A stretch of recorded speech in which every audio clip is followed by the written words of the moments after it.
Tasty egg rice ತಿನ್ನೋದಕ್ಕೆ ready.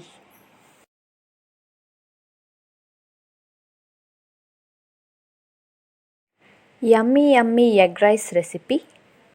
ಬಾಣಲಿಯಲ್ಲಿ ಎಣ್ಣೆ ಕಾಯಕ್ಕಿಟ್ಟು ಸಣ್ಣದಾಗಿ ಕಟ್ ಮಾಡಿರೋ ಬೆಳ್ಳುಳ್ಳಿ ಹಾಕ್ಕೊಳ್ಳಿ. ಸ್ವಲ್ಪ ಫ್ರೈ ಆದಮೇಲೆ ಈರುಳ್ಳಿ ಆ್ಯಡ್ ಮಾಡ್ಕೊಳ್ಳಿ.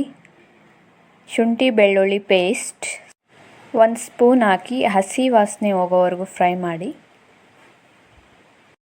ಹಸಿ ಮೆಣಸಿನ್ಕಾಯಿ ಸೇರಿಸಿ ಫ್ರೈ ಮಾಡಿ. ಚಿಕ್ಕದು ಒಂದು ಟೊಮೆಟೊ ಕಟ್ ಮಾಡಿ ಆ್ಯಡ್ ಮಾಡ್ಕೊತಾ ಇದ್ದೀನಿ. ಎಲ್ಲ ಎಣ್ಣೆಯಲ್ಲಿ ನೀಟಾಗಿ ಫ್ರೈ ಆದಮೇಲೆ 2 ಮೊಟ್ಟೆ ಒಡೆದು ಹಾಕ್ಕೊಳ್ಳಿ. ರುಚಿಗೆ ತಕ್ಕಷ್ಟು ಉಪ್ಪು, 1 ಸ್ಪೂನ್ ಧನಿಯಾ ಪುಡಿ, chicken masala and garam masala 1/2 spoon each.